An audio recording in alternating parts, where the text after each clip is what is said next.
जय श्री कृष्णा। मैं आचार्य ज्योति आप सभी का वैदिक एस्ट्रो केंद्र के यूट्यूब चैनल पे हार्दिक स्वागत करती हूँ। आज हम बात करने जा रहे हैं सूर्य के गोचर की। सूर्य का गोचर जो वृश्चिक राशि में हो रहा है, 16 नवंबर को होने वाला ये गोचर बहुत ही महत्वपूर्ण है। यह जो गोचर है एक गहन और परिवर्तनकारी समय लेकर आ रहा है।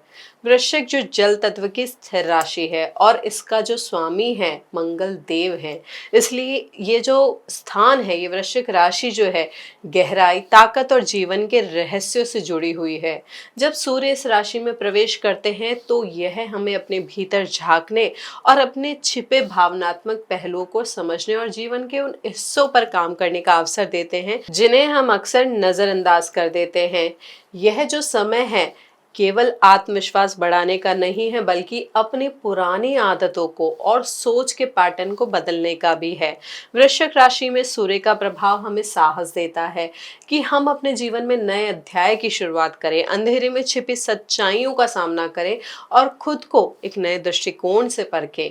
इस गोचर के दौरान हमारे अंदर की जो गहराई है, बदलने की जो क्षमता है और आत्मनिर्भर बनने की जो प्रवृत्ति है, वो चरम पर जा सकती है, जिससे जीवन में एक नई दिशा और गहन बदलाव संभव हो सकता है। तो ये जो गोचर है सभी राशियों के लिए, सभी लग्न के स्वामियों के लिए बहुत महत्वपूर्ण है। अब देखिए, गोचर हो रहा है 16 नवंबर को, तो मैं आपको आपकी जानकारी के लिए ग्रहों की स्थिति भी बता दूं, ताकि आपको पता रहे कि कौन कौन सा ग्रह किसके साथ युक्ति कर रहा है, किस भाव में है, ताकि आप उसके प्रभाव को भी भली भांति समझ पाएं। तो देखिए, अगर मैं काल पुरुष कुंडली की बात करूं तो काल पुरुष कुंडली के अनुसार इस समय यानी 16 नवंबर को जब सूर्य का गोचर हो रहा है वृश्चिक में, तो गुरु बृहस्पति आपके चतुर्थ भाव में बैठे हैं। चतुर्थ भाव में जो उनकी स्थिति है वो उच्च की है। उसके अलावा अगर मैं केतु देव की बात करूं तो वो आपके पंचम भाव में सिंह राशि में बैठे हैं। उसके अलावा शुक्र देव अपनी मूल त्रिकोण राशि में सप्तम भाव में बैठे हैं, यानी तुला राशि में बैठे हैं। और जो सबसे महत्वपूर्ण स्थान है, 3 ग्रहों की युक्ति आपके अष्टम भाव में यानी काल पुरुष कुंडली का जो वृश्चिक राशि है उसमें हो रही है, जिसमें सूर्य ने अभी अभी प्रवेश किया है, मंगल देव अस्त है और बुध देव वक्री भी है और अस्त भी है। तो 16 नवंबर को उनकी अवस्था कुछ इस प्रकार है। और राहु देव की मैं अगर बात करूं तो राहु देव इस समय कुंभ राशि में है, एकादश भाव में, और शनि देव इस समय द्वादश भाव में वक्री स्थिति में है। तो यह ग्रहों की स्थिति है 16 नवंबर को जब सूर्य देव वृश्चिक राशि में प्रवेश करेंगे। अब विभिन्न लग्न के जातकों के लिए क्या परिणाम होगा उस पर हम विस्तार से चर्चा करेंगे, लेकिन उससे पहले मैं आप सभी से रिक्वेस्ट करूंगी कि हमारे इस वीडियो को लाइक करें और विवेचन अगर पसंद आए तो इसे शेयर जरूर करिएगा, साथ में बेल बटन दबाकर चैनल को सब्सक्राइब जरूर करें। तो देखिए, हम शुरुआत करते हैं मेष लग्न के जातकों के लिए। मेष लग्न के जातकों के लिए सूर्य का ये वृश्चिक में गोचर क्या परिणाम लेके आएगा। सूर्य आपके पंचमेश है यानी पंचम भाव के स्वामी हैं, जो आपके भाग्य के लिए, आपके बच्चों के लिए, आपकी शिक्षा के लिए, इन सारी चीजों को कैसा वो फल देंगे या फलीभूत करेंगे उसको दर्शाता है। सूर्य का वृश्चिक राशि में जाना यानी आपके 8वें घर में जाना, जो कि गुप्त मामलों का, आपके ससुराल पक्ष का, आपकी लॉन्जिविटी यानी आपकी जीवन अवधि का, साथ ही साथ अचानक होने वाले लाभ और हानि का है। तो यहाँ पे परिणाम क्या होगा कि उस स्थिति में जाने की वजह से किस्मत थोड़ी सी कमजोर हो सकती है। नकारात्मक घटनाओं की संभावना भी इस समय थोड़ी सी बढ़ सकती है। करियर में विरोधी आपके लिए बाधा खड़ी कर सकते हैं। पद या प्रतिष्ठा में भी थोड़ी सी गिरावट आ सकती है इस समय। कार्यस्थल पर गलतियां होने की संभावना भी बढ़ सकती है। पुराना निवेश जो है, वहां पे जितना आप लाभ एक्सपेक्ट कर रहे थे वहां पे उतना लाभ शायद आपको नहीं मिल पाए। साथ ही साथ जो निवेश आपने किया था उसमें कुछ प्रॉब्लम भी हो सकती है। उसके अलावा मैं बात करूं तो स्वास्थ्य और बच्चों पे इस समय खर्चा भी थोड़ा ज्यादा बढ़ सकता है। रिश्तों में थोड़ी गलतफहमियां, तनाव और वैवाहिक जीवन में थोड़ी मुश्किलें आ सकती है। पिता या आपके पिता जैसे व्यक्तियों से वाद विवाद होने के भी इसी में योग बन रहे हैं। स्वास्थ्य के लिहाज से पेट की तकलीफ हो सकती है, कोई पुराने रोग उभर सकते हैं और सबसे महत्वपूर्ण, यहाँ पे चोट लगने की भी थोड़ी संभावनाएं बन रही है, यानी एक्सीडेंटल योग भी इस समय बन रहा है। तो इस समय थोड़ा सा अपना ध्यान रखिएगा। इस समय कोशिश एक ज़रूर आप करिएगा कि मानसिक शांति बनाए रखें। जो आपके दिमाग में, दिल में जो चीज़ें चल रही हैं, जो भावनाओं का इस समय आपके ऊपर आवेग आएगा, तो उसको थोड़ा सा संतुलित कीजिए। मानसिक शांति के लिए इस समय आप ध्यान कर सकते हैं और योगा कर सकते हैं। साथ ही हम आपको कुछ उपाय भी बताएंगे जो हम बाद में चर्चा करेंगे। करेंगे उनको भी आप कर सकते हैं, और जो इन ग्रहों की स्थिति है उनके परिणामों को संतुलित कर सकते हैं। अब मैं वृषभ लग्न वालों की बात करूं तो सूर्य आपके चतुर्थ भाव के स्वामी हैं, जो आपकी माता, आपकी मानसिक स्थिति, आपका ग्रह का जीवन, आपकी संपत्ति आदि से जुड़ा हुआ घर है। सूर्य का वृश्चिक राशि में जाना, आपके सप्तम भाव में जाना, जो आपका विवाह का भाव होता है, आपकी साझेदारी का भाव होता है, आपके बिजनेस का भाव होता है। यहाँ पे क्या होगा, करियर में नए अवसर और वरिष्ठों का सहयोग मिलने की संभावनाएं बन रही हैं, जिससे प्रगति के चांसेस बढ़ सकते हैं। व्यापार में भी अच्छा सहयोग मिलने के योग बन रहे हैं। साथ ही साथ संपत्ति, वाहन और माता से भी लाभ की संभावना दिख रही है। लेकिन रिश्तों में थोड़ी करवाहट और झगड़े हो सकते हैं, खास तौर पे वैवाहिक जीवन में। अविवाहितों के लिए शादी का समय थोड़ा विलंबित हो सकता है। स्वास्थ्य के लिहाज से इस समय आपके बाल थोड़े ज्यादा झड़ सकते हैं, आपको हाई बीपी की प्रॉब्लम हो सकती है, साथ ही हड्डियों या दांतों से रिलेटेड भी कोई प्रॉब्लम आ सकती है। तो अगर ये एग्जिस्टिंग प्रॉब्लम है तो उसका रेगुलर फॉलोअप करें, और अगर प्रॉब्लम होती है तो टाइमली उसके लिए ट्रीटमेंट ले। तो ये हमारा वृषभ लग्न वालों के लिए सूर्य के गोचर का परिणाम। आप किस तरीके से देख सकते हैं, क्या क्या उम्मीदें रख सकते हैं इस गोचर से। अब हम बात करेंगे मिथुन लग्न के जातकों के लिए यह गोचर क्या परिणाम लेके आएगा। देखिए, मिथुन लग्न वालों के लिए सूर्य तीसरे भाव के स्वामी है। वो भाव जो आपके सिबलिंग से, यानी आपके छोटे भाई बहनों से रिलेटेड है, आपके पराक्रम से, आपके साहस से, आपकी छोटी यात्राओं से जो जुड़ा हुआ है। सूर्य का ये जो गोचर होगा आपके छठे भाव में होगा। छठा भाव जो रोग का होता है, शत्रु का होता है, ऋण का होता है, कानूनी मामलों का होता है। तो इसका असर ये होगा कि आप कार्य में जल्दबाजी करेंगे और उससे गलतियां हो सकती है। छोटी यात्राएं भी होंगी, प्रतियोगिता में सफलता भी मिलेगी, लेकिन खर्च उतना ही बढ़ेगा। पुराने निवेश में नुकसान की संभावनाएं दिख रही है, साथ ही साथ चोरी होने की भी संभावनाएं थोड़ी सी दिख रही है। रिश्तों में वाणी से कड़वाहट बढ़ सकती है, झगड़े हो सकते हैं। जीवन साथी की सेहत पे भी इस समय थोड़ा आपको ध्यान रखना होगा। उनके स्वास्थ्य से रिलेटेड प्रॉब्लम्स, पुराने जो इश्यूज है वो उभर सकते हैं। साथ ही साथ उनको चोट लगने के भी योग बन रहे हैं। तो इस समय इन चीज़ों का ध्यान रखें। साथ ही साथ अपनी मानसिक अवस्था को संतुलित करने के लिए योग करें, व्यायाम करें, और इन सारी चीज़ों से ना ही केवल आप शारीरिक रूप से स्वस्थ होंगे, बल्कि आपका आत्मिक साहस भी बढ़ेगा, जो इन सारी परिस्थितियों से आपको संभालने के लिए, आपको समझने के लिए हेल्प करेगा। तो ये हमारा मिथुन लग्न के जातकों के लिए इस गोचर का परिणाम। अब हम बात करें कर्क लग्न वालों के लिए, तो देखिए, कर्क लग्न वालों के लिए सूर्य दूसरे घर के स्वामी हैं। सूर्य का वृश्चिक राशि में गोचर आपके पंचम भाव में होगा, पांचवें घर में, जो कि शिक्षा का है, पूर्व जन्म के कर्मों का है। देखिए, इसका असर ये होगा कि कार्यस्थल पर अहंकार और असुरक्षा थोड़ी सी बढ़ सकती है, लेकिन यहाँ पे प्रमोशन या नए प्रोजेक्ट के भी मौके दिख रहे हैं। व्यापार में बिक्री और संपर्क में वृद्धि हो सकती है, और उसकी वजह से धन लाभ की भी संभावनाएं बन रही हैं। रिश्तों में बच्चों से जुड़ी चिंता तो होगी, लेकिन जीवन साथी के साथ अच्छा तालमेल रहेगा। उस बैलेंस अप्रोच के साथ जो बच्चों से रिलेटेड आप प्रॉब्लम फेस कर रहे हैं, उसको आप मैनेज कर पाएंगे। स्वास्थ्य के लिहाज से इस समय पेट से जुड़ी हुई समस्या हो सकती है। यहाँ पे यात्रा में थोड़ी सी आपको सावधानी बरतनी होगी। यहाँ पे इसके साथ साथ नींद की भी प्रॉब्लम आपकी बढ़ सकती है, तो उन चीज़ों का थोड़ा सा ध्यान रखें, नींद प्रॉपर लें, और यात्रा के समय सावधानी से गाड़ी चलाएं, या यात्रा के समय कोई भी ऊंच नीच से बचें। यह इस समय जो गोचर हो रहा है 16 नवंबर को कर्क राशि वालों के लिए कुछ इस तरीके के परिणाम दिखा रहा है। अगर मैं सिंह लग्न वालों के लिए बात करूं तो सूर्य सबसे महत्वपूर्ण ग्रह है, क्योंकि यह आपके लग्नेश हैं। देखिए, सूर्य का वृश्चिक राशि में जो गोचर हो रहा है वो आपके चतुर्थ भाव में हो रहा है, जो आपकी माता का स्थान होता है, आपकी मानसिक शांति का घर होता है, आपके घरेलू जीवन को रिप्रेजेंट करता है वो। तो यहाँ पे क्या उसका असर होगा, यहाँ पे जो योग बन रहे हैं, क्योंकि ये दशम भाव को स्थिति देख रही है, तो आपके करियर में कोई बड़ा अवसर आपको मिल सकता है। खास तौर पे सरकारी नौकरी या प्रशासन में कोई जो जॉब है जिसके लिए आप सोच रहे थे काफ़ी समय से, वो आपको मिल सकती है। इस समय व्यवसाय में सफलता और निवेश से भी लाभ मिलने के योग बन रहे हैं। रिश्तों में क्या हो सकता है, थोड़ा सा अहंकार जो हो सकता है वो बढ़ सकता है, जिसका नियंत्रण इस समय बहुत ज़रूरी होगा। परिवार में खुशी और किसी शुभ आयोजन की संभावना भी रहेगी। स्वास्थ्य में इस समय हल्की परेशानी हो सकती है। उच्च रक्तचाप यानी हाई बीपी की प्रॉब्लम पे थोड़ा इस समय ध्यान देना जरूरी होगा।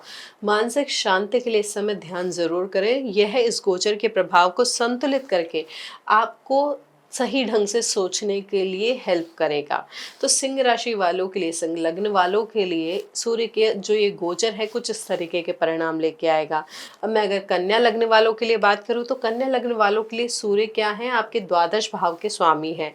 यह एक सामान्य प्रभाव वाला स्थान है ऐसा लगता है, लेकिन जब सूर्य का वृश्चिक राशि में गोचर होगा जो कि आपका तीसरा घर है, जो आपके साहस का है, पराक्रम का है, इसका असर क्या होगा? इसका असर ये होगा कि विदेश यात्रा या लंबी दूरी की यात्राओं का अवसर आपको मिल सकता है, परंतु वित्त योजनाओं की वजह से यानी फाइनेंस की वजह से थोड़ा सा तनाव बढ़ सकता है। ओवर एक्सपेंडिचर इस समय आपके ज़्यादा हो सकते हैं। कार्य में जल्दबाजी, गलतियां और सहकर्मियों का विरोध भी इस समय आपके लिए संभव है। जैसे मैंने बताया कि खर्चे बढ़ सकते हैं, तो यहाँ पे रिश्तों में भी थोड़ा सा कॉन्फ्लिक्ट पैदा करेंगे। साथ ही साथ बच्चों की पढ़ाई की जो प्रॉब्लम है या बच्चों की आदतों से रिलेटेड कुछ चिंता आपको इस समय बन सकती है। तो इन सारी चीज़ों से संभल के चलें, इनको रैशनली, इनको संतुलित ढंग से संयमित तरीके से हैंडल करें। स्वास्थ्य के लिहाज से चोट की थोड़ी सी संभावना है, तो थोड़ा इस समय उसका भी ध्यान रखें। तो सिंह लग्न के जातकों के लिए कुछ इस प्रकार के परिणाम लेके आ रहा है सूर्य का वृश्चिक में गोचर। अब मैं तुला लग्न वालों के लिए अगर बात करूं तो तुला लग्न वालों के लिए सूर्य आपके 11वें भाव के स्वामी है, जो आपके नेटवर्क का भाव है, जो आपके बड़े भाई बहन का भाव है, साथ ही जो आपके गेन्स यानी आपके लाभ का भी भाव है।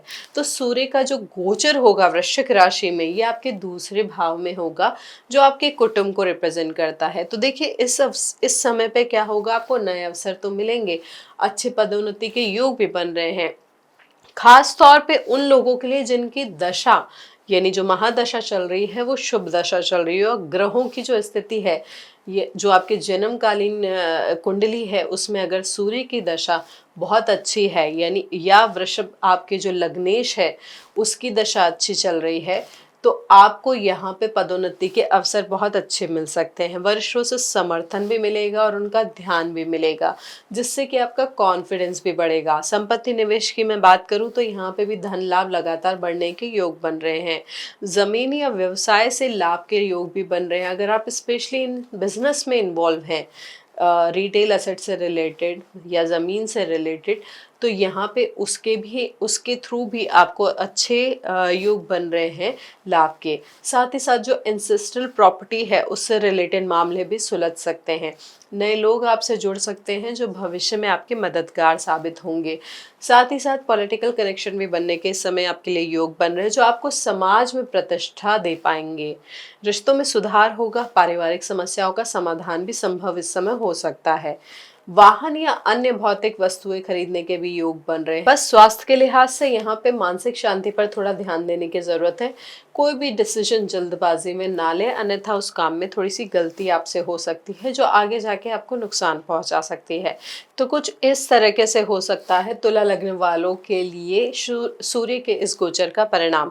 अब बात करते हैं हम वृश्चिक लग्न वालों के लिए। देखिए वृश्चिक लग्न वालों के लिए सूर्य आपके दशमेश है, यानी दशम भाव के स्वामी हैं, जो करियर, कर्म, प्रतिष्ठा, पिता की आय, समाज में उनके स्थान का कारक है।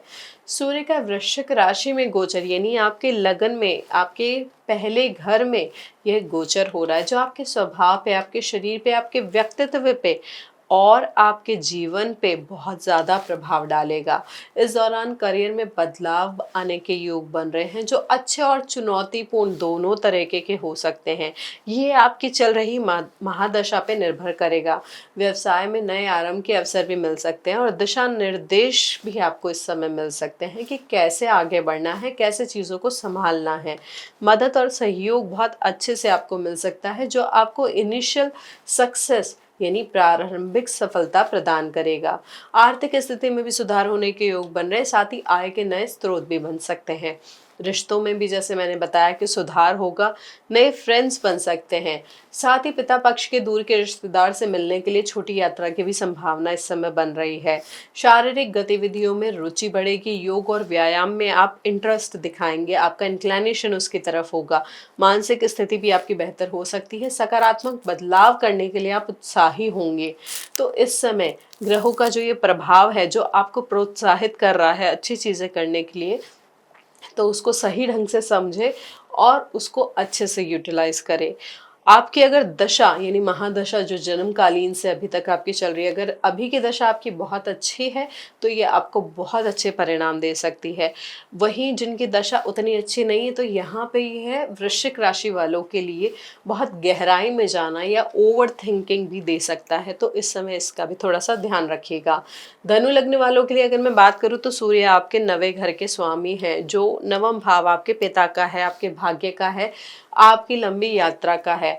तो सूर्य का वृश्चिक राशि में गोचर आपके 12वें भाव में होगा, जो आपके एक्सपेंस से रिलेटेड है, हॉस्पिटलाइजेशन से रिलेटेड है, विदेश यात्रा से रिलेटेड है, मोक्ष से रिलेटेड है। इस दौरान नई आय के स्रोत तो बन रहे हैं लेकिन खर्चे भी उतने ही बढ़ रहे हैं। वेतन वृद्धि के योग इस समय अच्छे दिख रहे हैं और वो आपको आधिकारिक यात्रा के थ्रू अच्छे परिणाम और देंगे। लेकिन यहाँ पे जो ओवर एक्सपेंडिचर हो रहा है उसको थोड़ा सा आपको कंट्रोल करके चलना होगा। पारिवारिक जो आपकी फैमिली बिजनेस है यानी पारिवारिक व्यवसाय है उसमें भी वृद्धि होगी और विस्तार के जो महत्वपूर्ण निर्णय हैं वो लिए जा सकते हैं इस समय। साथ ही साथ पिता पक्ष से विरासत यानी एंसेस्ट्रल प्रॉपर्टी या फिर इनकम या वेल्थ मिलने के योग भी बन रहे हैं। परिवार में रिश्ते बेहतर होंगे लेकिन बोलने में कड़वाहट अगर आप लेके आ रहे हैं तो उससे मनमुटाव हो सकता है, तो वाणी को इस समय संयमित रखना जरूरी है। खाने पीने की लापरवाही से इस समय अल्सर हो सकता है, साथ ही साथ आंखों से रिलेटेड भी इस समय कुछ प्रॉब्लम आपको हो सकती है, तो इन चीज़ों का ध्यान रखें। साथ ही खाने पीने में लापरवाही ना करें, खाने पीने को अच्छे से आप ध्यान रखें क्योंकि यह स्वास्थ्य के लिए बहुत महत्वपूर्ण होगा इस समय आपके लिए। अब मैं मकर लग्न वालों के लिए बात करूं तो देखिए, मकर लग्न वालों के लिए सूर्य 8वें घर के स्वामी हैं, जो आपकी आयु का भाव है, आपकी संपत्ति का भाव है, आपके साझे धन का भाव है, आपकी विरासत का भाव है। सूर्य का वृश्चिक राशि में जाना जो ये गोचर हो रहा है, ये आपके सामाजिक संपर्कों को, आपके मित्र को, आपके बड़े सपनों को हेल्प करेगा, उनसे रिलेटेड आपको रिजल्ट देगा। यहाँ पे देखिए कुछ चुनौतियां भी आ सकती है, आप विरोध फेस कर सकते हैं, तनाव आपका थोड़ा बढ़ सकता है, यहाँ पे व्यवसाय थोड़ा धीमा जा सकता है और आर्थिक दबाव भी बढ़ सकता है। निवेश में नुकसान या लाभ में थोड़ी सी कमी संभव है। देखिए यहाँ पे स्थिति क्या बन रही है कि जो स्थिति आपकी चल रही थी अभी तक, वहां पे थोड़ा उतार चढ़ाव आप देखेंगे। निजी जीवन की में मैं अगर बात करूं तो तनाव और वैवाहिक संबंधों में मतभेद बढ़ सकते हैं। स्वास्थ्य के लिहाज से इस समय आंखों की समस्या आप देख सकते हैं, साथ ही साथ बुखार की समस्या भी इस समय आप लोगों को देख सकती है, तो यहाँ पे ना इन चीज़ों का थोड़ा सा ध्यान रखना है। अगर कोई भी मानसिक या शारीरिक परेशानी आप देख रहे हैं तो योग व्यायाम के द्वारा मानसिक रूप से अपने को शांतित करें, और जो फिजिकल प्रॉब्लम आपको दिख रहे हैं, फिजिकल एलिमेंट्स आपको अगर फेस कर रहे हैं आंखों से रिलेटेड या फिर आपके पित्त से रिलेटेड, तो डॉक्टर को जरूर कंसल्ट करें। अब हम बात करते हैं कुंभ लग्न वालों के लिए। कुंभ लग्न वालों के लिए सूर्य आपके 10वें घर में गोचर करेंगे, जो आपके करियर का, प्रतिष्ठा का, कर्म का और पिता का कारक है। यहाँ पे जो गोचर है आपके लिए फायदेमंद हो सकता है। इस दौरान पदोन्नति आपको मिल सकती है, सरकारी सहायता आपको मिल सकती है, सरकारी नौकरी मिलने के भी योग बन रहे हैं, साथ ही साथ आपकी सामाजिक स्थिति में भी वृद्धि होगी, व्यवसाय में विकास होगा और साझेदारी में भी लाभ के योग बन रहे हैं। साथ ही साथ निवेश में भी बहुत इंप्रूवमेंट दिख रहा है, रिश्तों में सहयोग रहेगा और जीवन में नेतृत्व की भूमिका निभाने का भी मौका मिल सकता है। साथ ही बच्चों से भी शुभ समाचार मिलने के योग दिख रहे हैं। यहाँ पे ऊर्जा में भी वृद्धि होगी और मानसिक स्थिति भी बेहतर होगी, लेकिन यहाँ पे मैरिड लाइफ में अहंकार की वजह से थोड़ा सा तनाव बढ़ सकता है, तो इस चीज़ का थोड़ा सा ध्यान रखें। अब मैं मीन लग्न वालों के लिए अगर बात करूँ तो मीन लग्न वालों के लिए सूर्य की जो स्थिति है उसका जो प्रभाव होगा आपके कर्ज पे होगा, यानी आपके लोन्स पे होगा, माता से जो आपके रिलेशनशिप है यानी मातृ संबंध जो है, या शत्रुता किसी व्यक्ति से अगर है, या आपका जो स्वास्थ्य है, इन सारी चीज़ों को पे ये गोचर प्रभाव डालेगा। देखिए इस दौरान क्या हो सकता है, आपके लिए परिणाम थोड़े से मिश्रित दिख रहे हैं। करियर में वरिष्ठों या सरकार से थोड़ा सा विरोध का सामना आपको करना पड़ सकता है, कार्यों में थोड़ा सा डिले हो सकता है, भाग्य का साथ हो सकता है उतने अच्छे से आपको ना मिले जैसा आप सोच रहे थे, जैसा अभी तक आपको मिलता आ रहा था, लेकिन लगातार प्रयास और दृढ़ता से लक्ष्य हासिल किए जा सकते हैं इस महीने। इस समय ये जो गोचर होगा राजनीति या सरकारी कार्य क्षेत्र में आपको सफलता दिलवा सकता है। थोड़ा डिले या थोड़ा प्रॉब्लम क्रिएट करने के बाद। व्यवसाय में सीधे लाभ तो कम होंगे, लेकिन नई नीतियों से इस समय लाभ आपके लिए संभव हो सकते हैं। जैसे मैंने आपको बताया था कि कुछ डिले हो सकते हैं, कुछ प्रॉब्लम हो सकती है, तो उन चीज़ों को फेस करके अगर आपने अपनी बिजनेस पॉलिसीज को ट्रांसफॉर्म किया तो आपके जो इनकम है, आपके जो लाभ है, वो अच्छे से बढ़ सकते हैं। यहाँ पर रिश्तों में सुधार की संभावनाएं भी दिख रही है, साथ ही साथ नई मित्रता और यात्राओं के योग भी दिख रहे हैं। अपनी क्षमता और भावनाओं को समझने का समय है आपके लिए ये। इस अवधि में अपने जीवन में सकारात्मक बदलाव लाने और संकटों को कम करने के लिए नियमित उपाय बेहद जरूरी होंगे सभी लग्न के जातकों के लिए। तो आइए हम कुछ ऐसे उपाय समझे जो इस सूर्य के गोचर में, जो सूर्य का वृश्चिक राशि में गोचर हो रहा है 16 नवंबर को, उस समय हम कौन से ऐसे उपाय कर सकते हैं जो हमारे ग्रहों के परिणाम को, ग्रहों की दशा को संतुलित करके हमें लाभकारी परिणाम दे। तो देखिए, सबसे पहले सुबह सूर्य देव को जल अर्पित करना बहुत महत्वपूर्ण होगा, बहुत लाभकारी होगा आपके लिए। ये आपको ऊर्जा और सफलता दोनों में ही हेल्प करेगा। साथ ही सूर्य नमस्कार का अभ्यास अगर आप इस समय करते हैं तो ना ही केवल आपका स्वास्थ्य अच्छा होगा, बल्कि आपको कार्यों में भी गति और सफलता दिखेगी। इसके साथ साथ अगर मैं जप या तप की बात करूं तो इस समय आदित्य हृदय स्तोत्र का पाठ करना आपके आत्मविश्वास और भाग्य में आपको हेल्प करेगा। स्वास्थ्य संबंधी अगर आप कोई प्रॉब्लम बहुत ज़्यादा फेस कर रहे हैं तो सबसे इम्पोर्टेंट ये चीज़ ध्यान रखिए कि आपको अपने आहार को संतुलित करना होगा, साथ ही साथ योग या ध्यान करना होगा। अगर दान आप और करना चाहें इन सारी चीज़ों के अलावा तो आप गेहूं का दान कर सकते हैं, काले तिल या वस्त्र का दान कर सकते हैं, जो आपके घर और मन में सकारात्मक ऊर्जा लाने में सहायक होगा। ये जो उपाय है सूर्य गोचर के दौरान जीवन में स्थिरता, सफलता, मानसिक शांति और अच्छे स्वास्थ्य के लिए अत्यंत उपयोगी होंगे। देखिए, सूर्य का वृश्चिक राशि में ये जो गोचर है प्रत्येक लग्न पे अलग अलग प्रभाव डालेगा। कहीं ये अवसर लेके आएगा, कहीं सफलता लेकर आएगा और कहीं चुनौती और संघर्ष भी लेकर आ सकता है। लेकिन ये जो उपाय अभी हमने डिस्कस किए हैं और साथ ही साथ जो सजगता या संतुलन अगर आप अपने जीवन में अपनाते हैं तो परिवर्तन और प्रगति के साथ इस गोचर को एक अवसर बना सकते हैं। ध्यान रखें कि सूर्य की ऊर्जा आपके आत्मविश्वास, कर्म योग और नेतृत्व क्षमता को प्रबल करती है। इसलिए इस गोचर को सही दिशा में उपयोग करके आप अपने जीवन में सकारात्मक बदलाव लेकर आ सकते हैं। आपका जीवन और ये गोचर का प्रभाव मंगलमय हो, यही हम प्रार्थना करते हैं। हरि ओम।